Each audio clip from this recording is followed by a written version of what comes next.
Hi, everyone. We are here for another book discussion in our Black Lives Matter reading series. And the book that we are talking about today is called Echo Tree. And this is the collected short fiction of Henry Dumas. And before we start talking about the stories, I just wanted to give a little background on Henry Dumas. He was born in 1934. And he died at the age of 33. He was born in Alabama, but was a longtime resident of New York. And he was a military veteran. He was a young father. He was a teacher. He had published only, I think, 2 short stories and a handful of poems before he died. Writing poetry and short stories consumed him during the 1960s. He studied at City College and Rutgers University and participated in the civil rights and Black Power movements of his time. On May 23rd, 1968, 7 weeks after the assassination of Dr. King, 33-year-old Henry Dumas entered the subway station at 135th Street in Harlem. Confrontation ensued, and little else is known about that incident other than the fact that a transit officer shot him and killed him. His case was then lost by the justice system. So that is, that's sort of the story about Henry Dumas, and he did leave behind this body of short stories. There was a novel he wrote and some poems. What's interesting, I think, in looking at this collection of short stories is that they weren't put in an order that he decided. There's not really knowledge about whether they were complete. So they were put together by Eugene Redman, and then Toni Morrison, who was an editor at the time, had a really big hand in pulling together all of his work. So that is a short intro of him. And I was wondering how much any of you knew about Henry Dumas before you started reading this book. I knew not a single thing. This is a completely new author to me. Yeah, never heard of him. Same. I'd heard his name before, but I didn't know anything about his background or like really anything about his writing style or what he was writing. I just had heard his name. That was it. Yeah, the same with me. And I think it's interesting because once I started reading him and looking him up, I saw him mentioned in a lot of sort of groups of writers at that time, but I was surprised that I had heard his name before. So did any of you look to seek out information about him before you read the stories? I did. I started to read the first few lines and I was like, maybe I should situate this somewhere because I'm only reading 4 stories from the whole book and it's a pretty big volume. So I decided to start with the introduction, and there was a lot of information there. So then I started doing some more research online. Yeah, my husband asked me what I was reading, and I was like, oh, it's short stories by Henry Dumas. And he was like, who's that? And I realized I couldn't say anything about it. So I did do a little research to explain it to my husband. And I was just amazed by how much he did in his short life. I mean, he was in the Air Force. He had a wife and sons. He then was a professor at the college, and he still was shot when he was, did you say 33, Lucy? 33, yeah. And I was like, wow, that is a lot in a very short life. So that was interesting to me, and yeah.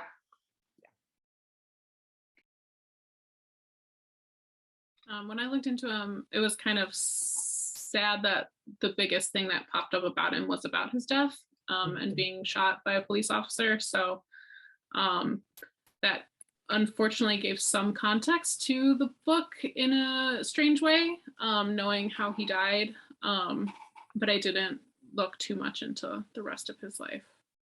I didn't find a lot anyway. Yeah, I had similarly read through the introduction just to contextualize him because I was totally unfamiliar with him. And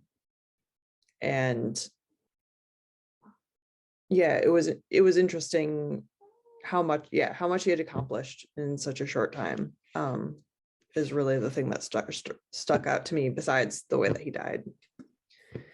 But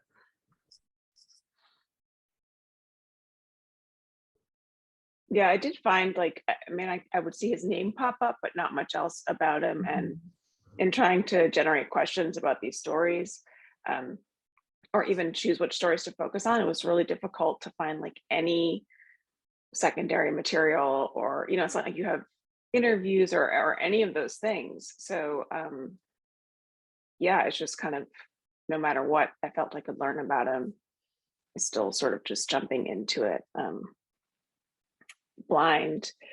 So there are 31 stories in this collection, and we picked 4 to focus on, which are Will the Circle Be Unbroken, Fawn, The University of Man, and Rain God. Of those 4 stories, are there any more?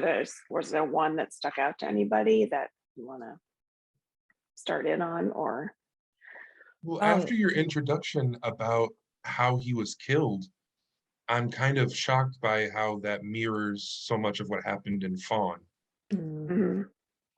And it's eerie in the way that it's almost predicted. Yeah, I mean, that book, is that a that word, story, predictive?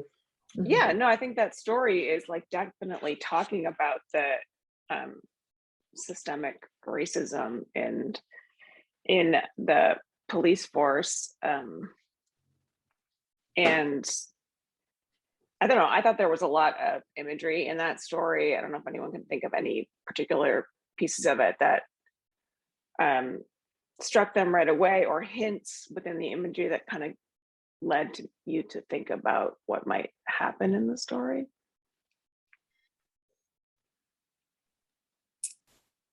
Well, I read the 4 stories in like the order that they appear in the book. Mm-hmm. So this was the second one that I read. I ended up reading them all several times. They're pretty quick, you know, most less than 10 pages. And I felt like I was still familiarizing myself with Dumas's style, and realizing that these were kind of fables almost, or myths, if you want to think of them that way. So I was reading, the first time I read through, I felt I hadn't quite grasped that yet. So I was very fearful throughout the story that, you know, perhaps I was going to read essentially a lynching, and I was very worried and like anxious as I was reading. So I didn't predict anything except being afraid of what would happen. But when I read it the second time, I did really start to appreciate the imagery and the what stuck out to me is when Fawn first says, like, my brother and I were shooting the arrows, and I was thinking about that, and like, that's not what comes through the car, it's a rock. And that differentiation between an arrow and a rock in my mind really stood out, and waiting for the arrows to reappear later in the story. Yeah, I didn't really say that very well, but it was really the second time through that I started to appreciate some of the imagery more, and what it was actually kind of, my initial premonition had been wrong, I guess, which was good, but yeah. I think I got a sense. Oh, sorry, go ahead. I was just gonna say, I got a sense of like the supernatural being an element throughout the story pretty quickly, and the way Fauna like appears and disappears, and it's just like, yeah, saying things like the rock came from the sky, and just kind of like vaguely alluding to things. You get a sense that has some sort of supernatural powers, or like is connected to at least to some supernatural forces. Yeah, the lack of fear too. Like, he wasn't afraid of the situation was a big thing that tipped me off. And I had accidentally read a couple other stories besides what we were going to read, before I realized we were focusing on like 4 specific ones. So I had like read some of the other ones that are more like apocryphal, so I kind of knew that was coming, but I also, there was something about the story that like I was like both very anxious about reading a lynching story and like hopeful that something would happen that would like stop it from happening, which in a weird way made me feel like probably it is a realistic, in some ways, like interpretation of a lynching, because I imagine in that situation you would be both afraid and hopeful that like something, right, some rock from the sky or whatever would come to stop it. So I don't know, like that was just what passed through my mind as we were talking about this.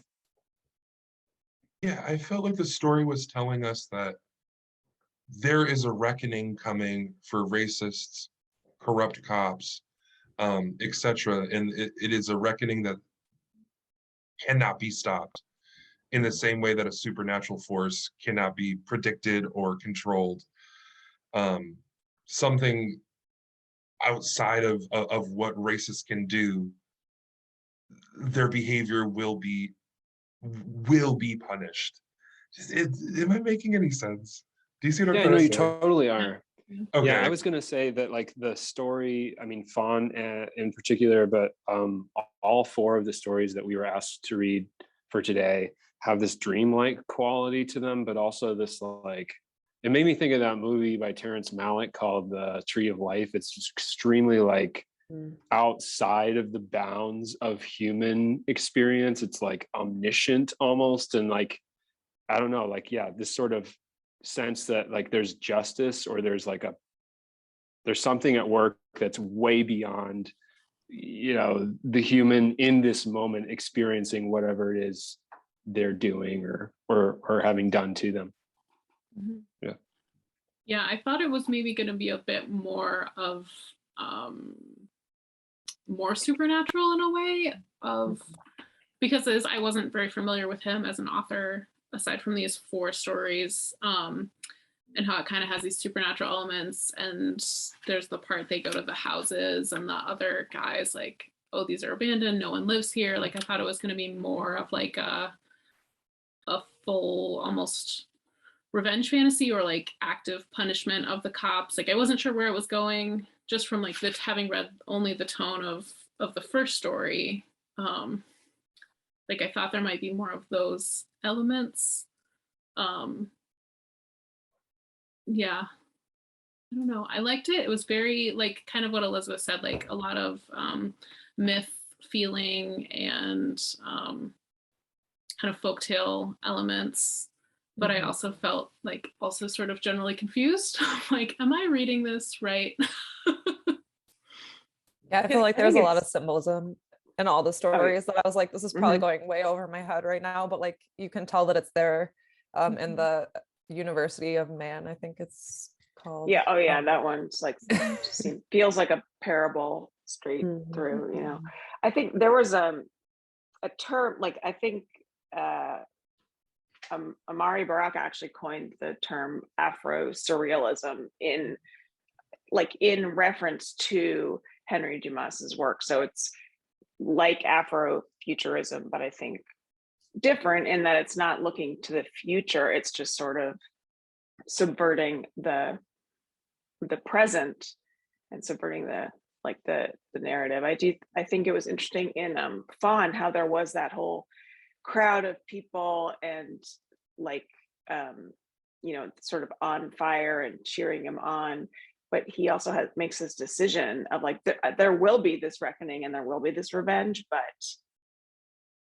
these people are not ready to receive the entire weight of what that's going to be. And I thought that was interesting because it seemed really powerful, but I also think it's like, when are they going to be ready? You know, I mean, these people, as they were depicted in the story, just took a lot of glee, the cops and all his friends, from like setting this up, and they talking about another party they'd just been at, which I assumed was like another lynching. So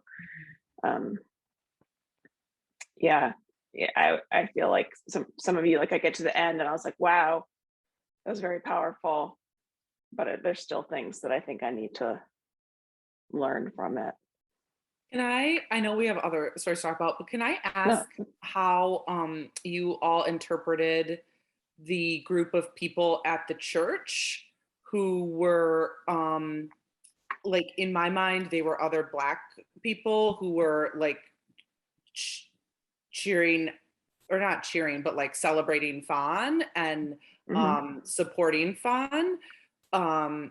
Like, did you feel like those were just like other victims? Like, I don't know, how did you interpret that group of people? And they were talking about the light coming from them and the like blindingness and all that. I thought that was really interesting imagery. I think at one point they say like the area was flooded and everyone there died from the flood. So my interpretation was that like everything, all the people that they're experiencing there are already like ghosts that have been victims of environmental violence, which is also related to systemic racism. Yeah, they talk about that area being haunted, and because there's the one older guy who's like, maybe we shouldn't, because maybe this area, like there, no one lives there, it's like haunted. So yeah, I think kind of like Elizabeth, I took it as like people who had like already passed away, but also it was like something that also made me feel like I knew that something else was going on, because it seemed like supportive of Fawn in a way, like almost like maybe if he's not like a supernatural being, like his, like the people have gone before him, right, are supporting him, was kind of how I took it, if that makes sense. That sounds like very woo-woo nonsense, but you know. No, that's what I sort of thought it was, like the 400 years of people Yeah. that had gone before him. I don't know why. I think maybe because he mentions that in the end, like there's 400 years that these people aren't ready to receive yet. But I think it's interesting when you were saying, Audrey, that the whole area was haunted. That kind of made me wonder why that cop was there in the first place. Like, what's he doing? What's he out patrolling for? You know, it just was kind of weird to me that. I think part of that, or at least part of how I read it, was like the cop wandered into something that he wasn't, like he almost went looking for trouble. Like the rock broke through his car window, but it, like he saw Fawn over on a billboard, which are usually quite a distance away from the road. So I was imagining Fawn at like, even like if he was a normal human, like such a distance that like throwing a rock at a car would be impossible to break the windshield. So I was like, this man's an idiot because you've gone and like messed with something that you probably shouldn't have. Like I almost, like I viewed it as the cop, like confidence or racism or whatever, like blinding him to the danger that surrounded him. Like there were things that probably were like flags, right? That were like, maybe you should not do this. Like Fawn from the beginning talked about his brother and talked about arrows, and he never could find the brother, but he kind of went through with this anyways because he felt like he had the power to do so, and like didn't pay attention to the other stuff that was going on.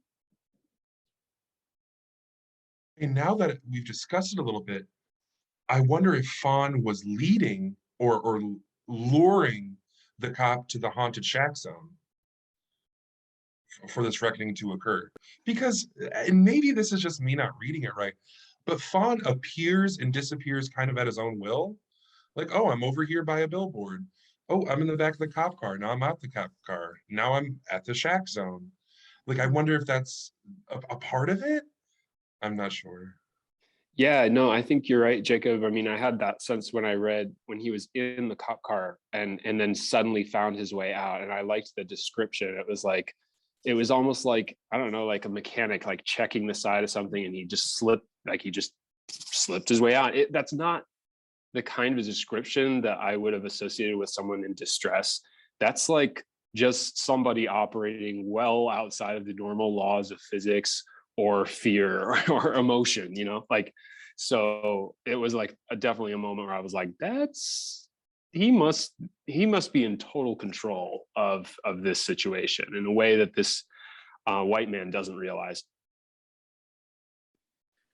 Well, and we know that the white cop is like a super bad man, because he got like kicked out of the police force like further south or something, and then he talks about participating in other parties. We know what that means. So I could see that. Maybe Jacob, I kind of agree with you that Fawn, or whatever Fawn is like, all right, this man has done enough, I'm gonna, he's done. And kind of luring him. So that's a really interesting take. Yeah, now that you're saying it too. Oh, sorry. Oh, go Go ahead. ahead. I was just thinking, like, the rock falling from the sky in the beginning is sort of like this. It feels like a magic trick at the beginning of the story, and now I'm wondering if it was like that you're saying that, did Fawn put that magic into motion? I did kind of get that sense. Oh, sorry, go ahead, Marissa. I had read it almost of the opposite of like, because when I started it, I wasn't, fully aware of all the supernatural elements that were coming. So I had read it more of like a meteor fell from the sky, just like more real world. And then it almost seems like he's giving the racist cop like every opportunity to stop following him. And he just like keeps coming. And like kind of at the end, it's like he even was saying like, it's good that this didn't happen because it's like not ready. It's not time yet. And they're talking about like this tower being finished. It was like this fully, like, in my mind, I was contextualizing it with like Lovecraft country of like, just because that's how it felt, like this weird cosmic horror almost of like, what is this weird tower? And like, he's talking about rocks and one more black stone and a rock had fallen from the sky. And like, just seems like almost out of grasp, that out of our comprehension of like what is happening.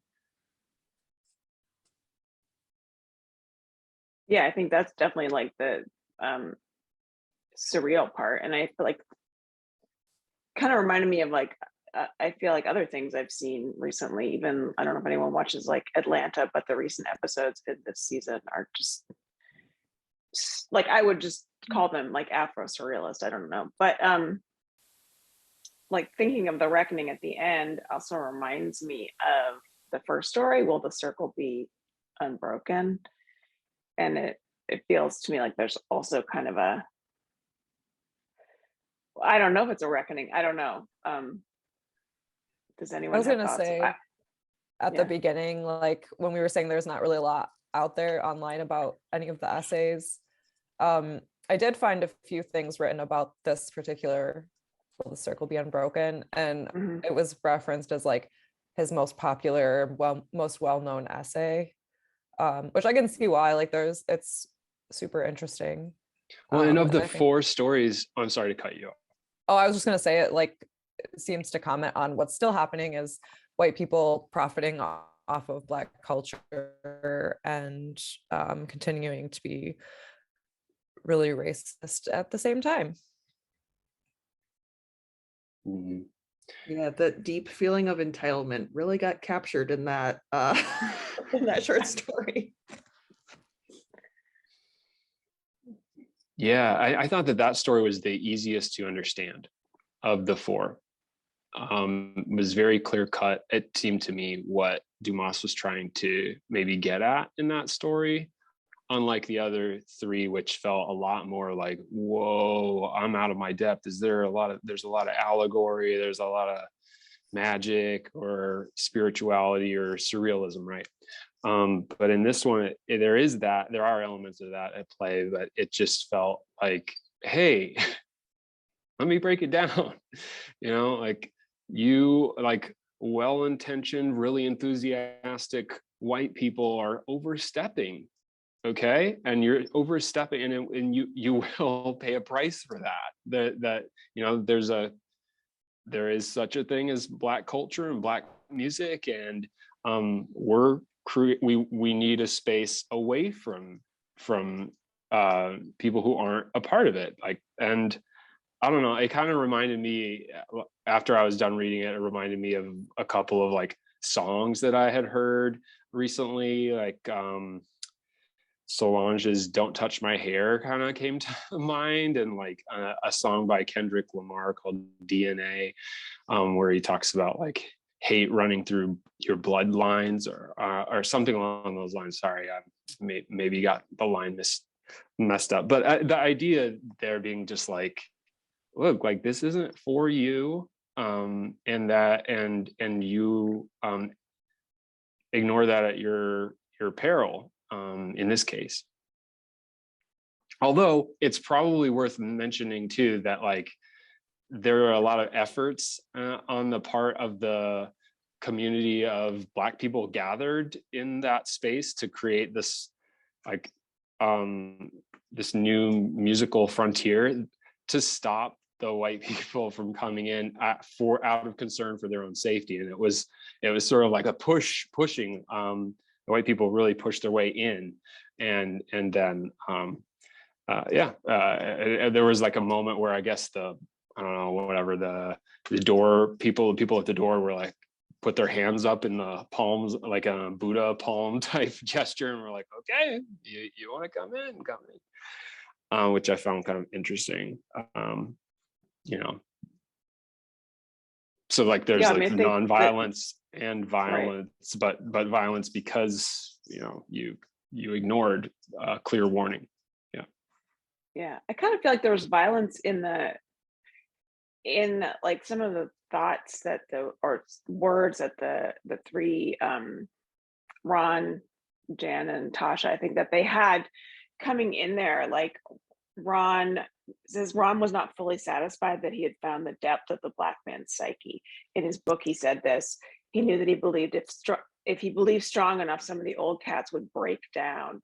And then like when they finally get in the club, they're I think Jan says, see, if you press these cats, they'll cop out. Like there's just this idea of like, we're going to push and push and push, and we're going to break through this.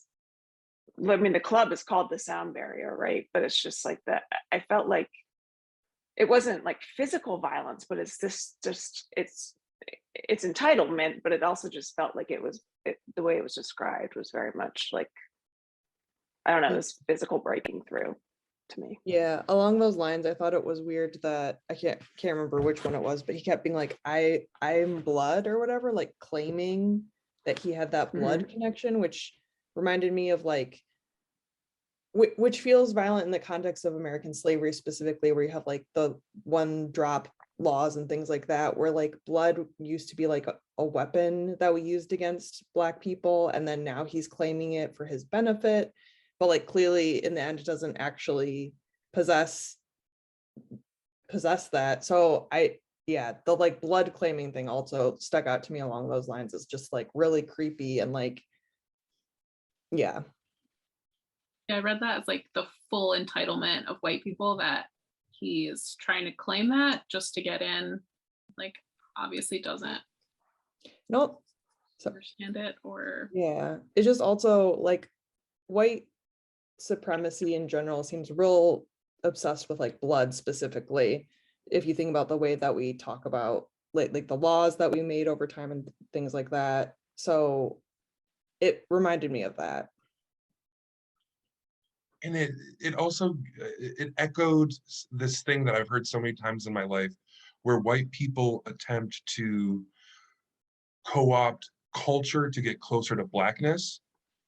He was like, I know jazz. I've heard jazz a couple times. That makes me your brother. I get to come in here. I went to school with Black people. I have Black friends. That should allow me to come into the sound barrier.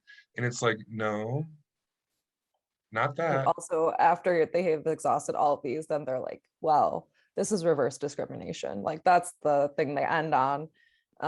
They said, let me go grab a cop real quick. Yeah, not subtle at all. Violence to force themselves in. Yeah, I felt that the story, this like seemed just surprisingly modern to me. I felt like it could have been written about a space existing today. It didn't, and especially with the, grabbing the white cop part, I was like, struck by just how if I hadn't known when this was written, I could have thought it was a modern short story, which was really interesting to me. It really just is still it could be written about today, which was interesting to me. I kind of felt that sense throughout the whole time I was reading. Like, I mean, a lot of them are parables and fables, kind of like timeless, but it's just all of the themes that he addresses seem so relevant to what's still happening, which is upsetting, but it's the truth where we are. Yeah, I don't know if any of you had, well, I mean, Audrey, you said you did, but read any of the other stories, but there, like throughout, there are some that even are like less surreal, I would say, where you're just like, did you write this in this? I mean, it's uncanny how relevant they seem. And then written by someone who was then killed by a cop, you know. It's also interesting that he almost is writing from the point of view of the white people in some of these. Like when Ron is like dying at the end, like it's from his point of view, and Fawn really follows the white cop on his like journey into town. I thought that Dumas did such, I mean this as a compliment to his writing, although I recognize that this is a terrible thing, of like capturing racism in this story and in Fawn, although I think the white characters in the stories were different. But I was just struck, to your point, Elizabeth, of how like kind of writing from the white person's perspective, like the anecdote that the one, I think it's Ron, shares about the compliment that he got from either Muddy Water, or he doesn't remember which Black musician he got the compliment from, which first of all, racist in general, that you have mixed them up. And then the compliment is that he, like the white guy plays music well, that he's going to send the Black musician back to the plantation, which is horrible. But the white guy, who I think is Ron, is just like, oh, like I got a compliment from this Black musician one time. I know Black music, you know? And I was like, wow, I guarantee you, like that is that's a racist real thought, you know? And I just thought that it was so well captured, and kind of like, it really struck me how well he did that. Dumas did that in multiple stories, which is, I was like, wow. Ugh.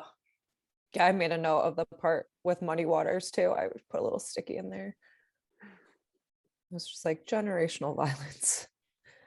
Also, it didn't even sound like that was a compliment, right? Didn't Muddy Waters say, wow, if you keep on like that, you're gonna put me back on the plantation? Is that a compliment? Like, yeah, the fact that he processed it as such is like also hugely problematic, I felt. And probably unlikely that he ever said that, like just made it up.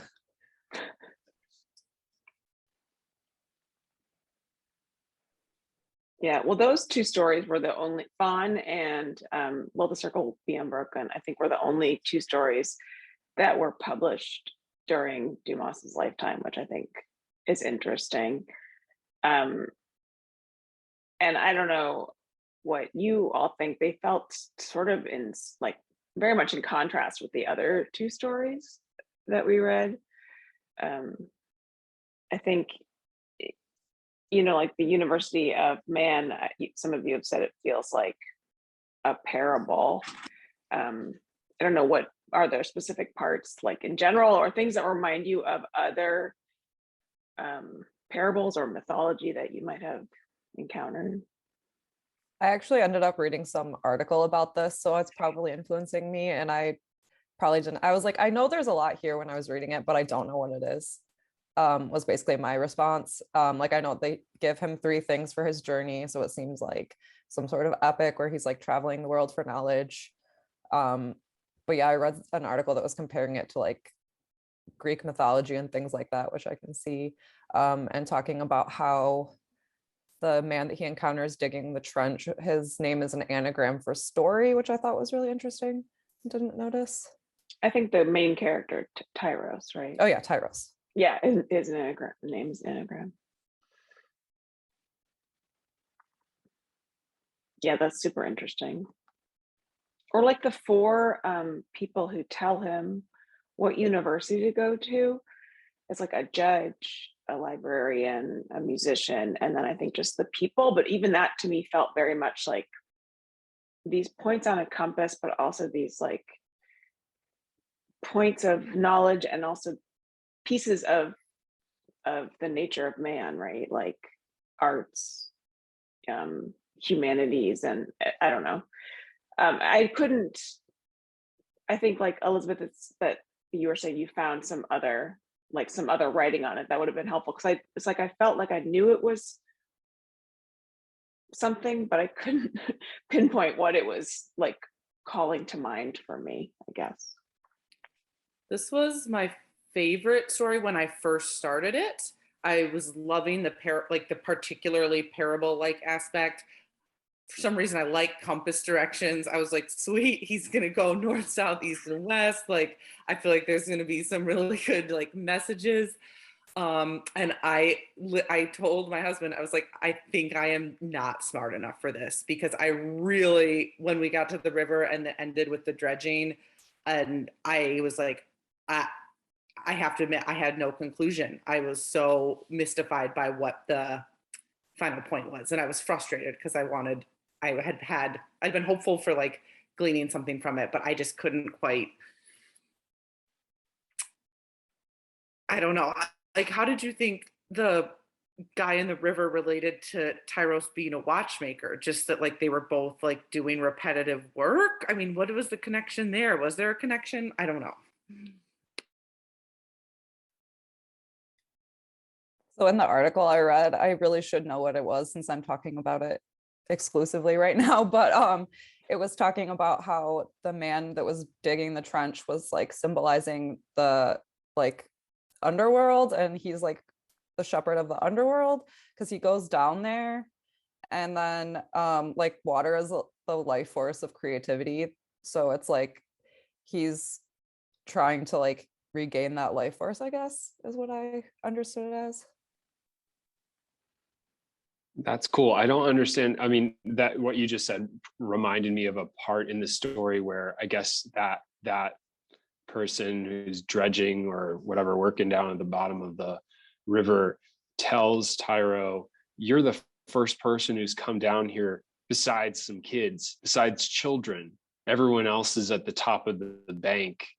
Like, they don't come down this far," which I thought was interesting that kids had managed. Like, it got me, I think it was that line that just brought a memory up of the movie Chinatown randomly. I don't know if y'all have seen that, but there's definitely a sequence where they're in a dried out LA riverbed, and there's a man riding a horse, and there's a little boy who's, I don't know, it was super, like, I had that feeling that Elizabeth had. I shared it, like, oh, I'm confused here. I feel like even after repeated, okay, I only read it twice, but I had this just sense like, I'm still confused. I like the imagery very much. It's really rich, and it feels, I don't know, this is the kind of thing that really I like to read.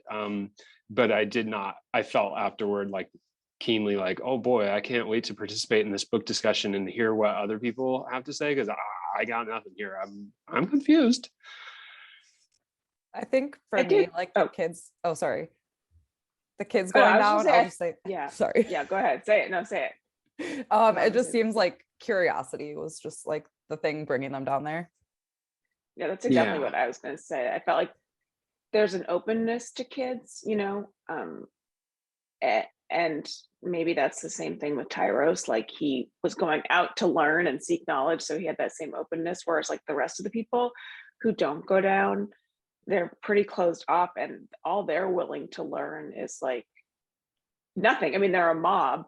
They don't even know why they're annoyed by the man digging, but they know that everyone else around them is, and so they're just going to pick one of the opinions around them. So I was wondering if the kids were sort of there to indicate that there was a curiosity that Tyro still had, because he felt he needed to seek more knowledge.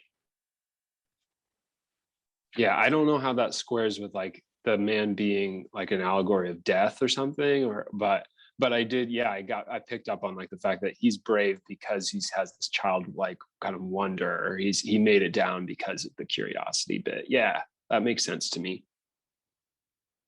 I still was frustrated because at the end, doesn't it seem like he was going to take over the river digging? Like that was Mhm. his going to become his life's work. I was like, okay, but he didn't even go to any of the other universities. So how does he know that this, like he went one spot and this was it? Like I felt like he should have explored more and then decided that that was his life's work. Because who knows what was like in the West or whatever. So I was a little, I think I just still miss, I don't know. I was just a little peeved at the end, but. Yeah, it's interesting that you said though that this is your favorite one, at least on your first read through. This was definitely my least favorite. For me, I was thinking it's felt reminiscent of The Alchemist by Paulo Coelho. I don't know how to say his name. Of just like following your own individual journey. Like I was just in general frustrated at his treatment of his wife at the very beginning. He was just like, bye, I'm out of here. She was like begging him not to go and didn't understand why he was leaving. And he's like, nope, I gotta go do stuff for me. I forgot that part. Like, yeah. I got this soul sickness and, I'm Yeah. off. Yeah. Yeah, I didn't like that part. I hate when any character does that in a story. Like, it just bugs me. A lot of the Yeah. things that I found that I was confused about, and I'm eager to hear if you guys think this applies to the stories that we read or not. Like, oh gosh, this is the only example I can think of, and it's not an example I want to talk about. But when I was when I was in high school, and I thought I was like a film person, and I'm like watching Twin Peaks, and I'm like, why is that person holding a handful of cream corn? Why is this particular imagery being shown to me? Why is any of this happening the way that it's happening? And then I kind of thought to myself, like, it's supposed to produce like a mood. Mm-hmm. Like it's supposed to produce a vibe. Mm-hmm. And like the thing I'm supposed to get from it is not like something you can pin down with words, but it's like a feeling I'm meant to feel. Mm-hmm. I don't know if that fully applies to these stories, or if I just use that as an excuse when I'm like, I don't understand what's happening. It's a vibe. Yeah. Like, but definitely I would say primarily in Rain God, and also in a little bit of the University of Man, I was led to that thought. Oh yeah. I What think did you guys think of? Oh, sorry. I was gonna say, what did you think of Rain God and that? But you can finish your thought, Elizabeth, about the other thing. I was just gonna say, like, I don't think anyone has specifically said the term magic realism, but I heard like his style is referred to that, and I've read a few other things in that style, and it is like you expect it to be much more supernatural than it is, and like I think that's something we've been talking about. Like we're calling it surreal, which it is Afro Surrealism, but it is also magic realism, and I think that like kind of captures that thing that Jacob was talking about, like magic realism as a genre has this really good way of capturing like a mood and a vibe, and I feel like that's kind of what I just got from what you said, Jacob. Yeah, I agree, because Yeah. it also reminded me of the like pretty direct connection to like folklore, and the way that like folklore is like worked into this, and how like that also can kind of have like a dreamlike quality, especially if you're trying to be like portray it in like a like realistic way. Like if a folklore was happening to you, I imagine that it would feel kind of like dreamlike. Because it would be kind of weird. Why does that man have cream corn in his hand or whatever, Yeah. like, but that's how dreams work too. You're like, Yeah. well, this person's here now. Yeah. And I think, yeah, dream and folklore, it has that just like, it just is like, don't overthink it in a way. Just like, yep. Well, That's the other like, thing is like he like we're presuming that, and I'm just thinking this, but it's like we're presuming that they were finished, or that he even wanted them to be read, like, so I mean, or it could be that it's completely, that's it, and we're not getting it. But it's just it's interesting to think about that with this particular set of stories. I will also add, since Oh, sorry. Go ahead. I was just gonna say Rain God was like one of the most mystifying to me, I think, of all of them. Like I felt very confused by University of Man, but Rain God, I have nothing. Don't understand. Yeah, once you said that that only 2 of the stories were actually published, it felt like it made a lot more sense to me, having read more of these, that because there were a few that felt like slight, like pieces of a story, and Rain God kind of fit into that too, where like, and a lot of those had like the most folklore feel to them as well, but it was almost like, yeah, like pieces of a thing. Like they did feel a little like, Yeah. Potentially unfinished. I don't want to like make a judgment because I don't know, but yeah, Right. potentially unfinished. Yeah, I felt like Rain God almost seemed like a scene out of perhaps even a novel in my mind. Like I could see it fitting in. To me, I interpreted that one really simply because I think kids have such extreme imaginations, especially kids who have been inundated with religion and like with religious stories. So I feel like kids getting caught in a thunderstorm and they've been told this like rhyme and story over and over.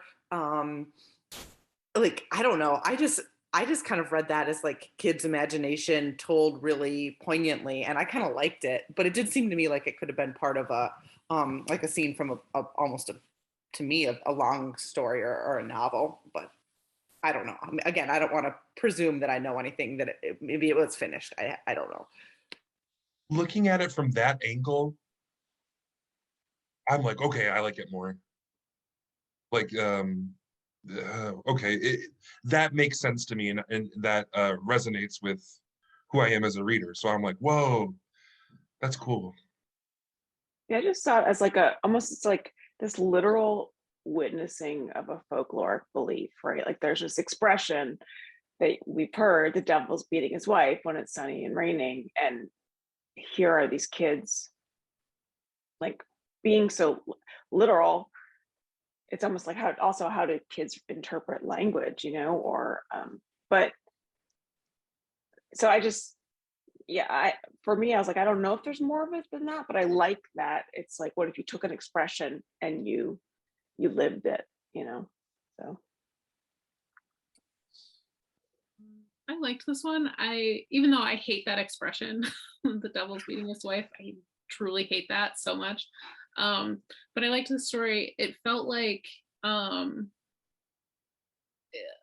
very like, I don't know, I think in the tradition of storytelling and like Southern storytelling, that like the devil is like a literal person and a literal being. And so this felt very like, yeah, there is a devil, and like kind of like devil at the crossroads interaction that was interesting. And because yeah, it could just be kids being kids, or it could be like a literal, real, like physical thing, which could also be, I don't know if that changes anything. I don't know. I feel like this is how I feel about a lot of these stories. I'm just like, I don't know. In general, did all of you like what you read? Are you compelled to read more of the stories in this collection if you didn't, or? I would like to read the rest of them, yeah. And I would like to see more from the genre of Afro Surrealism, sci-fi, and I wouldn't call any of these sci-fi really, but sci-fi from a Black perspective, even horror from a Black perspective, these kind of more genres, if you will. I'm like, I pretty much know these from a white perspective only. And that's, reading these stories made me go, I should deepen my understanding of, especially because a lot of those genres are genres that I love. So that's the reaction I had to it about what I want to consume because of what I've read. Mhm. I think I'd be interested in reading more of this, but in the context of having someone or people to talk to about them. Like, I was really excited. I was reading these for this discussion because I really wanted to hear what other people thought and hear other people's interpretations. I think I might ask my husband to read some with me just to talk about, just because reading them myself, I can think about them, but I feel like I gained so much hearing all of your thoughts. I don't know, because it is in some ways a challenging genre, just because there's a lot to interpret and a lot of different ways to look at magical realism and fables and parables and things like that. I like it best when I can read with other people. So I think I would read more with a partner or with a group or with a book club or something, Yeah, that's a good way to put it. The more that I read, I really liked them, but I also found that like some of the stories like Rain God that were more like slice stories, I found a little bit frustrating because I wanted to like read the rest. Like you would get to the part where the groove started going and then that would be the end. And I find that frustrating. So like I think I would totally read more. It just also there's like the awareness of like the frustration of like I wish there was more, if that makes sense. I also found myself wishing that there was a good audio version of it. At least there wasn't one available through like Libby that we use, or the Library of Congress didn't have one, just because a lot of these were written, but they felt oral, if that makes sense. Like I found myself reading certain passages out loud to try to put them in my brain that way. Lucy, can I ask, you are facilitating this this iteration of the discussion. Did you choose these four, and how did you choose them? I'm just kind of curious. So yeah, I read all the stories, and I chose, like, honestly, I chose Will the Circle Be Unbroken because it was one of my favorites that I read. And I read it multiple times. I mean, I could talk about that story alone probably for an hour, but and then Fawn I chose because I thought it just I liked it, but I thought it was a really interesting way to address something like the systemic racism in the police department when here's a man who had been killed by cops. And I learned that those were the two that were published in his lifetime. I also wanted to pick something from like each section, but I don't think I did that in the end. Once I was thinking, well, these sections weren't really put together by him, they were put together by other people. I wanted to give a representation of sort of all the different ways that he wrote, but I didn't. There are many of these stories feel even different than these do, in the same vein, but different. Like, it's starting to push the edges of any genre that he's writing in, I feel like. So the University of Man, I just thought it was interesting to try and have a discussion about something that was like such a parable. And then honestly, then I just thought Rain God was kind of like not fun, but I liked the childlike quality of it. I liked the idea that there's this expression, and like, what if you just fleshed it out a little bit? So, and it was very short, and I'd already picked these three. So out of a collection of 31 stories, trying to pick 3 or 4 was a daunting task. I mean, I had like narrowed it down to 12 and then 9, but we would have been here for hours. So, but Elizabeth W., if you do want to talk about them more, I have read them all. I would love to talk about them.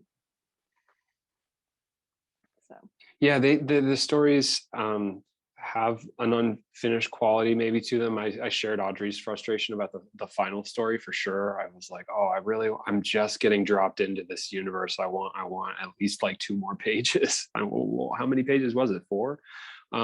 So they have an unfinished quality to them, but they have a real richness. And I think that I do want to like drop back into this book. But the fact that this isn't like a tome you got to read, linearly, is helpful to me in this case, because that richness, although it's like exciting and it makes me go as a reader like, I want, but I also am like, but that's too rich, that's too much at once, and I need a break, or I need something that's easily processed by my brain. So I can envision dipping back in and out to this book, probably in the break room on my lunch.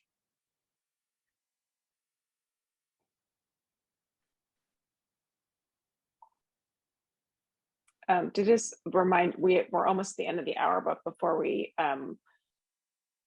go, I want to know if it reminded you of anything else specifically, or brought it to mind, or you felt like these stories were in conversation with anything else you've read or watched or listened to, I think. And people have mentioned this throughout, but if there was anything else. It reminded me of the Jordan Peele movie, Us. Mm-hmm. There's moments in that movie where I'm like, this is weird. This is deeply weird. And I don't know how else to describe it. It's that scene where Lupita Nyong'o's character, it's like her evil side.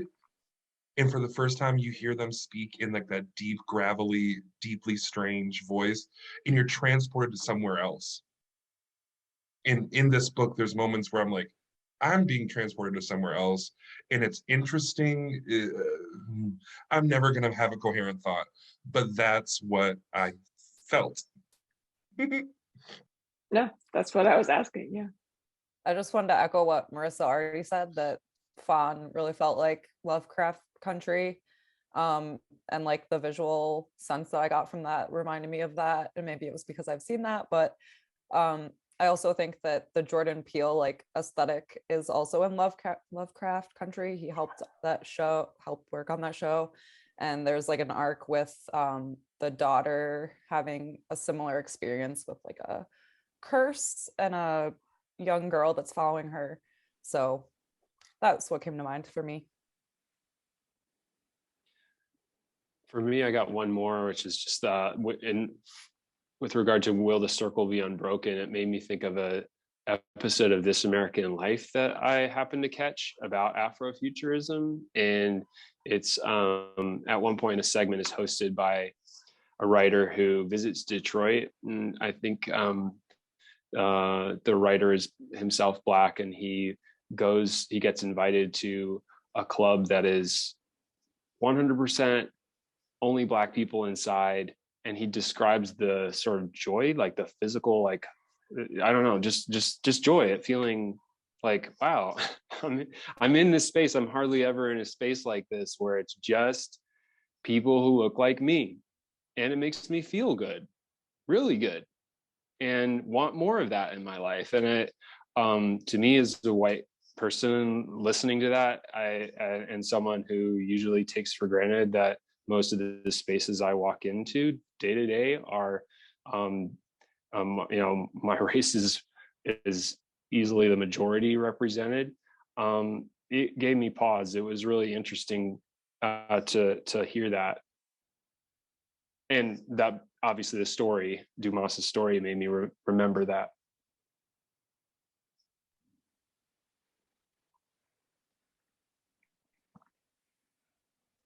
Has anyone else read Beloved by Toni Morrison? There were parts of Fawn that I would say that reminded me of that. Just the idea of like this re-memory, or this kind of like, and maybe that's because I was looking at the people at the church as like this 400 years or something, but the idea of like inherited memory. And then there's also a strange, like in Beloved, Beloved comes back and she sort of is like, not really taking revenge, but it's sort of the steps to it. I don't know, it called it to mind. And then another book that I would recommend that I just read is The Trees by Percival Everett. And it is very much a story of what if people who were lynched came back and sought revenge on the ancestors essentially of the people who had lynched them. So it's pretty interesting. But Yeah, that sounds fascinating. But yeah, I think Beloved is a good one because that like haunting that like by the child feels like really in conversation with a lot of the kind of like tone, I guess, of a lot of the story. yeah.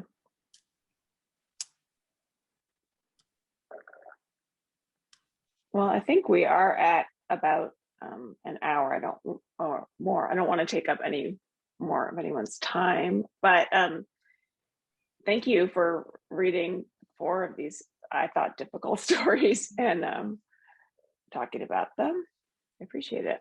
So, and the next book that we are doing in this series is Queenie. So we'll be having a discussion about that next month. Thanks. Thank you. Thank Thanks, you. everybody.